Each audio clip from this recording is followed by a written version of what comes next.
The Carole Kneeland Project for Responsible Journalism aims to strengthen broadcast TV news leadership and improve the quality of news across the country.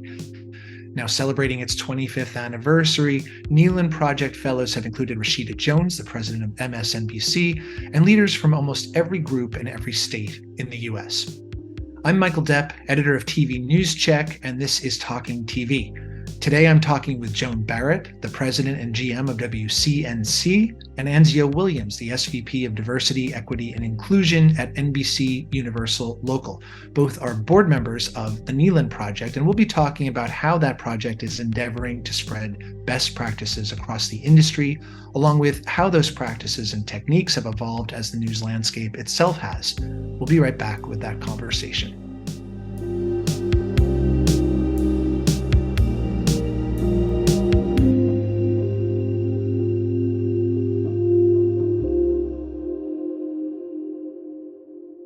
Talking TV is brought to you by Futuri's Post podcasting system.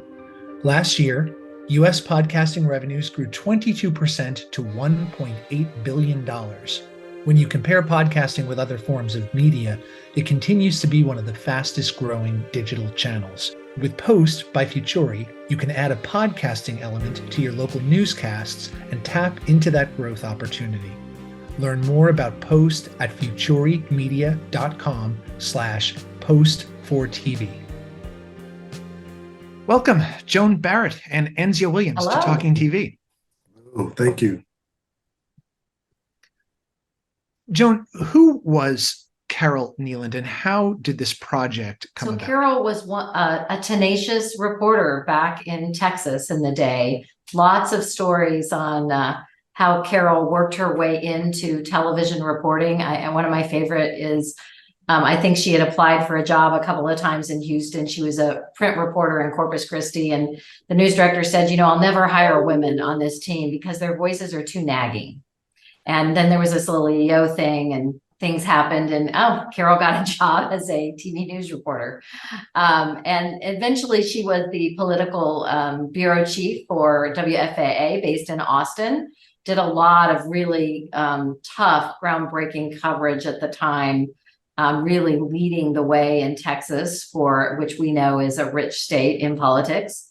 And then she wanted to move into management, and she started reading management books and learning about it. Eventually, Craig Dubois, who was eventually the president of Gannett, was the GM there, and he gave her first break as a news director. That's when I went to work for Carole as a 10 o'clock producer. And she was just ahead of her time. Like, she was one of the first people that did the truth tests on TV ads. You know how we all see that today. You do a truth check to see if they're true or not on political ads. She was just ahead of her time in so many of the things she did and how she operated and ran a newsroom. Unfortunately, Carole was diagnosed with breast cancer in her 40s. And as we got to the end of her life and journey, we got on the phone with her. It was Ann Arnold, who ran the TAB in Texas, myself, I think Dave McNeely, her husband, was on it, and Carole. And we talked about what could we do after her death, because we would raise money and funds as people wanted to reach out. And she said, I really want to start some kind of mid-career training for news directors, people who maybe want to move into it, or people who just need that inspiration mid-career to re-engage. And so within that first year, we raised by word of mouth about $100,000. And we launched the first session she died in January, and we had the first one that fall in Austin. And we've done an average of about 2 a year, some year 3s, 1 or 2 years 1, but we're on, our 25th year. And I think we just held our 50th conference. Wow. Anzio, what does the program actually look like for its fellows? Is this a retreat? Is it workshops, both, something else? It is, you could call it a retreat from the sense that you are collaborating with other leaders. You're collaborating with folks who are in the newsroom, just like you are. But it's really learning. Learning is get a chance to just step away, take a big picture look at, what you are experiencing, how others are experiencing. And then you have these great, wonderful leaders that are right there to give you answers, to give you all the right things to do about it. And when I think about, my foundation and I think about Carole Kneeland's teachings is really my foundation for how I was treating people in the newsroom, how I was able to value the people that worked for us, how I was able to put them first and know that journalism was going to take place on a daily basis. But so I know I got that almost 20 years ago, and so even when I walk in now as a visiting fellow, when I'm having conversations with the board, I could feel Carole in the room. You could feel her literally in the room, and I would like to think that when I go back now, I was like, oh, this great program I did in this market, this state program, and then I would like to think that I came up with this great idea myself, and we laugh about this. I'm like, wait a minute, oh, I got this from Carole. I just gave it the 2020, 2023 version of it. So I know other leaders are getting that as well too. Well, it's nice to think that someone would have such a long-standing legacy as she has. How big of a group do you convene each year, and where do you do it? Is it always in Texas? For the most part, it's been in Austin. We tend to train 18 fellows because that's divisive by 2 and by 3. And so you can do work groups in a really nice setting that way. It's about the right size.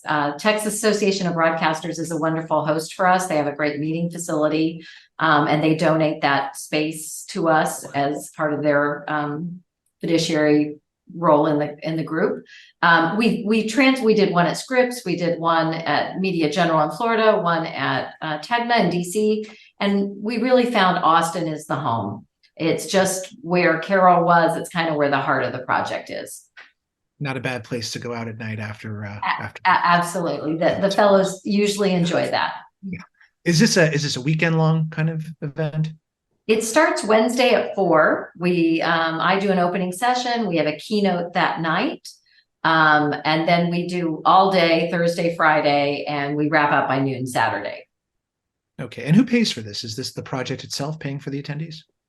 We pay for the everything except, so we do hotel, the trainers, all the costs associated with it. The fellows will usually pay for their own flight or get there, and a meal or 2 in the evenings are on them. And who are the instructors here? Are there instructors, or is there some other model in place to facilitate this? For the most part, I've been a trainer at 49 of the 50 of them. So I am one of the lead trainers with Kevin Benz, who runs his own consulting and training business out of Austin. He is a former fellow and former news director. We've had other trainers in the past, but right now we've really built this. I would say Kevin and I do a majority of it, and then folks like Anzio come in and take a piece. Michael Fayback with News Post Gazette does a couple of pieces. Gosh, help me out, Anzio. We had the panels. We were able to do the panels with Rashida Jones and folks like that. And really, I don't consider myself a guest, because I come and learn something every time. So it is, you've heard some things over and over again, but each time it means something different, just where you are in your career. So as much as, yes, I am there helping others, it is, I'm also getting something back. We also brought in a few folks, depending on the topic of the time, like during George Floyd, we had someone from Color of Change come in a couple of times and talk to us. We've had someone from a local mosque come in and help us understand the Muslim religion. So kind of also what's going on at the time. If there's something topical that's appropriate, we might also add that in. And I was just thinking about this, Michael, in terms of, what's happening right now in the world and the big story, today with Israel, and how Carole's teachings and how we're able to continue to spread that. It helps on a regular day, but it really kicks in the crisis of the moment. It really kicks in when big things are happening and you're able to, kind of rely and lean on these teachings, if you will. And I've been thinking about that a lot just over the last couple of days, when we talk about taking care of our people, that it's easy to do that knowing, that you're taking care of folks is the right thing to do. Does the curriculum or the agenda come together around major news events that might be happening at that moment, or does it tend to focus more on kind of broader dynamics and themes in the newsroom and then sort of intersects with current things? It's really been stable for the most part over the 25 years. And the cores of it are ethical decision-making, how to go about coverage and ethics. What's changed is it was maybe more linear focused, and now it's broadened out to talk about internet and social media and the challenges with those decisions. It's about people, how to manage people, lead people, create a collaborative culture in your newsrooms, push decision-making down, empower people in your newsroom, how to coach and give feedback. We talk about put people over product. We talk about Carole's motto, which is it's never the wrong time to do the right thing. And so that's 90% of it, and it's pretty stable. Like in the last couple of years, we're talking more about recruiting and what are some ideas and ways to help you with recruiting. We've done the mosque and, a local leader so those are small pieces though. Usually they're, an hour, 2 hours added into this 90% core product, which is how to be a good leader, how to empower your people, push decision-making down, make ethical decisions. That's the core and the heart of Kneeland. Mm-hmm. Well, this is a very transitional moment for local TV news. Many groups and stations seem to have come to the realization that they cannot just keep doing the same thing again and again and hope to hold on to or gain new viewers. I wonder how that is filtering into the work that's happening at the project now. I left the day-to-day of a newsroom 3 years ago, right in the middle of 2020. And I'm reminded every time I step back into a newsroom, one of the NBC or Telemundo newsrooms, how different things have changed in this 3-year period of time for our leaders.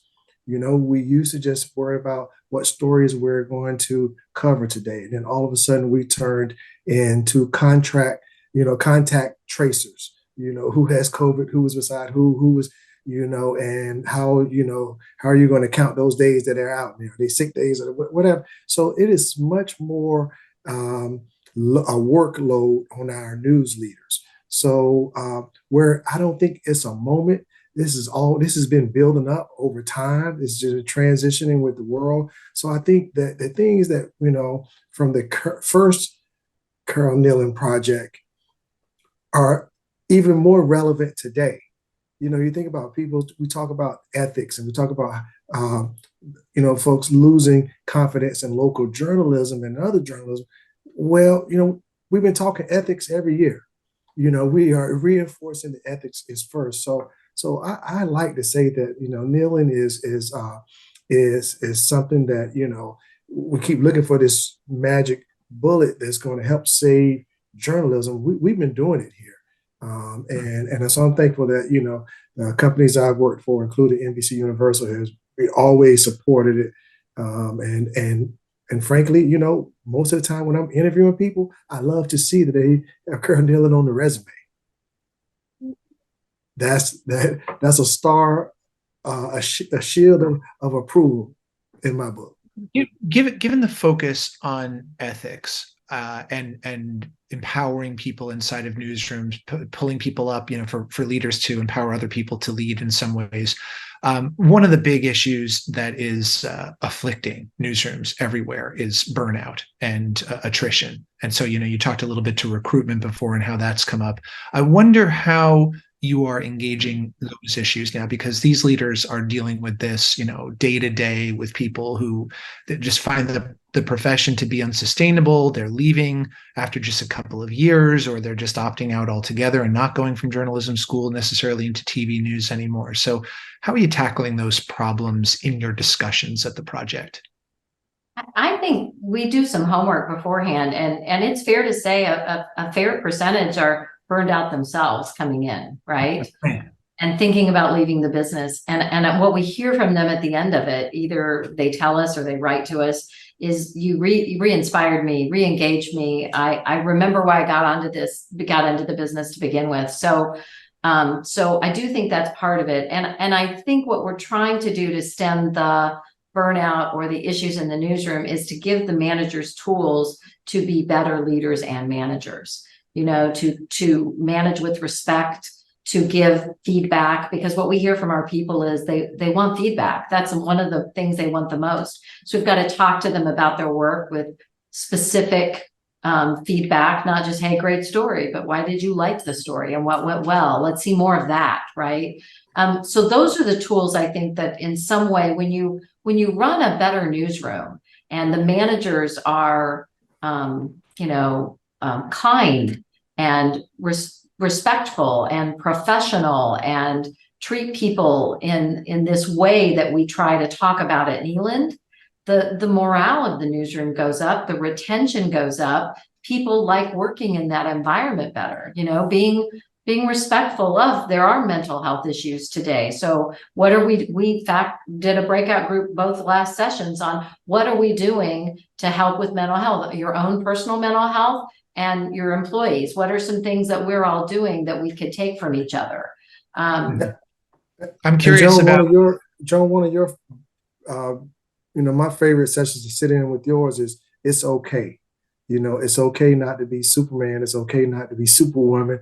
It's okay not to have your phone on 24 hours a day. It's okay to be vulnerable with your staff and to let them know why you're going to be gone for a little while.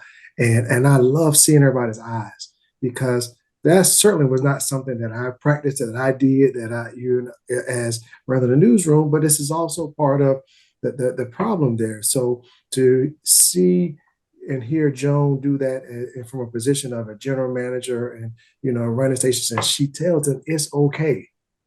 You can see it. You can see them start thinking, okay, all right, somebody's saying this. And I admit, I did not do a good job of the work-life balance. And so when people always ask me, I can speak from, I didn't get it right, don't be like me perspective. Well, it's good to know that you're addressing this among the station leadership, because this is the subject of actually the previous episode of this podcast was about mental health and how organizations are trying to start to get a handle on it. First, an acknowledgement of the extent to which this job has become unduly stressful and has many people operating daily with PTSD, and the ways in which organizations might start to respond to that proactively. Speaking of that, we're coming to what's likely to be an extremely volatile election year, with threats to journalism likely to be common again, and stress fissures in newsrooms are likely to widen. How are you talking with your fellows about managing through those conditions in their newsrooms? I think it's really the same principles apply, Michael, right? It's,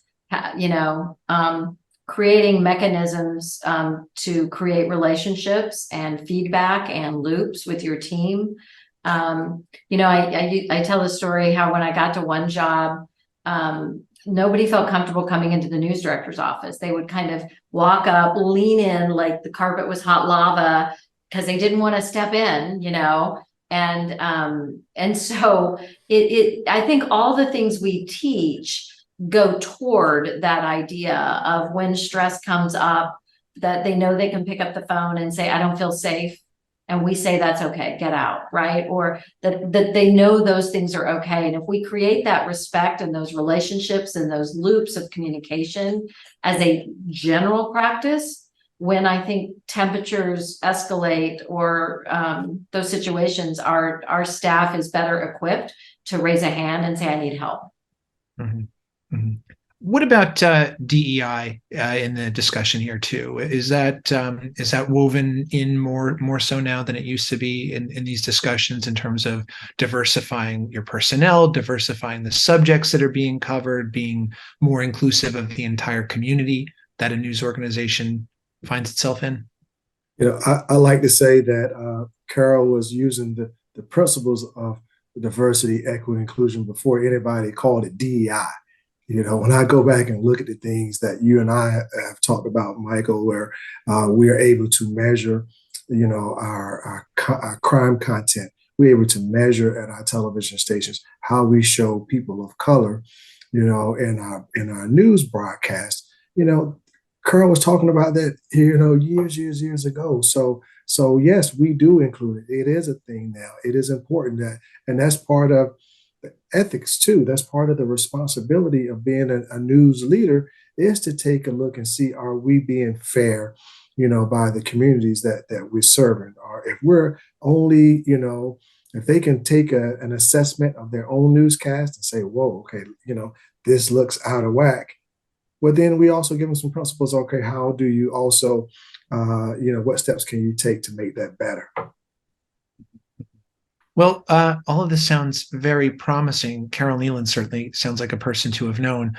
How does one apply to be a fellow? Do you have to hold a certain newsroom position to be eligible for do you need to be a news director? At this point, we're really looking for content leaders. So digital content leaders, news directors. We will also consider maybe an assistant news director at a larger market whose news director has been, because we found that but everyone's heard it, that helps. And it's a good investment of our funds, so to speak, use of our dollars, our fundraising dollars. So you just apply. We have one in the fall, typically in September, one in March. The window opens a few months out. I think we asked for a letter of recommendation from either your GM or your corporate VP of news. The class is made up.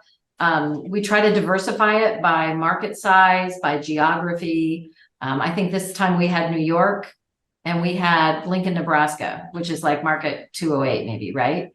And I think the beauty of this is those people will learn from each other all through it, right? It doesn't matter what market size you are. Everyone's learning from each other and from the trainers, and it's very collaborative.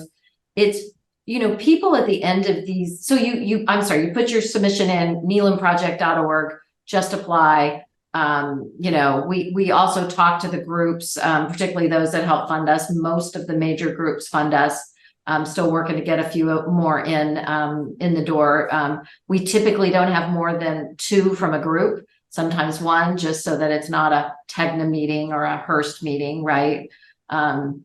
First thing we tell them is you're going to sit by someone you don't know every time you come to a room or a table, and your goal is to have a significant conversation with everyone in this room by the end of the session. And I will tell you, we always give them time at the end of the session to speak whatever they want to say. And what we hear, Michael, are things like, this was life-changing. I was thinking about leaving the business, but I am not. I am so inspired. Usually someone cries, because it's so moving and powerful. And some of it is about this work-life management. I don't call it balance because it's not a balance, right? But this work-life that we talk about how to handle that and what are some ideas. Some of it's just about them and how they can do these really important jobs. One of the things I say to them at the end is, what you do is one of the most important jobs, I think, because, local news is part of a thriving democracy. Without a free and vibrant press, we do not have a democracy. And so what we do is a democratic job. It's really, it helps support our democracy. It's so critical. It's protected by the U.S. Constitution. We're the only profession actually protected by the Constitution, so it's really important. Remember that. And here are some tools to help you do it better for yourself and also for the people that work with you and for you. Well, if that's not enticing to apply, I don't know what would be. So thank you very much, Joan Barrett, Anzio Williams, for talking with me today about the Carole Kneeland Project for Responsible Journalism. I appreciate it. Thank you, Michael. Thanks to all of you for watching and listening. You can find past episodes of this video podcast at tvnewscheck.com and on our YouTube channel, where I encourage you to like and subscribe. You can also find an audio version most places that you find podcasts. We are back most Fridays with a new episode. Thanks for watching this one again. See you next time. Talking TV is available to watch on tvnewscheck.com. You can also watch and subscribe on YouTube, Apple Podcasts, Google Podcasts, and Spotify.